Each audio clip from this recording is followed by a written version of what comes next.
Society എന്ത് ചെയ്തു അതിന്റെ പുസ്തകത്തിന്റെയോ സാറിന്റെയോ അറിവിനെ അതേപടി എക്സാമിന് പകർത്തുന്നതല്ല എഡ്യൂക്കേഷൻ. അതായത് സമയത്ത് എഡ്യൂക്കേഷൻ എന്ന് പറഞ്ഞു കഴിഞ്ഞാൽ നിങ്ങൾ എന്താണ് പുതുമ കൊണ്ടുവരുന്നത്, നിങ്ങൾ എന്താണ് പുതുതായിട്ട് ഇന്നോവേറ്റ് ചെയ്തത്, നിങ്ങൾ എന്താണ് പുതുതായിട്ട് ക്രിയേറ്റ് ചെയ്തത്. ഞാൻ അപ്പൊ നിങ്ങളോട് ജസ്റ്റ് ചൈനയുടെ ഒരു എക്സാമ്പിൾ പറഞ്ഞു. ചൈന ആണ് ക്യാപിറ്റലിസം കൊണ്ട് ക്രിയേറ്റ് ചെയ്ത ഒരു സിസ്റ്റം, നമ്മൾ ക്രിയേറ്റ് ചെയ്ത സിസ്റ്റം നോക്കില്ല. അമേരിക്കയില് പേപ്പാൽ ഉണ്ടാവുമ്പോൾ അതിന്റെ ഒരു കോപ്പി നമ്മൾ ഉണ്ടാക്കും, ക്രിയേറ്റ് ചെയ്തു. അമേരിക്കയില് എയർബിഎൻബി ഉണ്ടാവുമ്പോൾ അതിന്റെ ഒരു കോപ്പി നമ്മൾ ക്രിയേറ്റ് ചെയ്യും. പോയോ നമ്മൾ വെറും കോപ്പിയുടെ ആൾക്കാരാണ്. ചപ്പാത്തി കമ്പനി, ടർഫ്, സൂപ്പർ മാർക്കറ്റ്, ഇതാണ് നമ്മളുടെ ലൈൻ.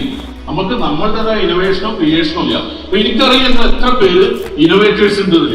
സ്വന്തമായിട്ട് എന്തെങ്കിലും ചെയ്യാൻ ആഗ്രഹിക്കുന്നവര്, സ്വന്തമായിട്ട് ലോജിക്ക് പോകാൻ ആഗ്രഹിക്കുന്നവര്, സ്വന്തമായിട്ട് തോട്ടിനെ ക്ഷയിക്കാൻ ആഗ്രഹിക്കുന്നത്. ഇമാജിൻ നിങ്ങളായിരിക്കും സൂപ്പർ റിച്ച് ഈ ലോകത്തിൽ, സൂപ്പർ റിച്ച്.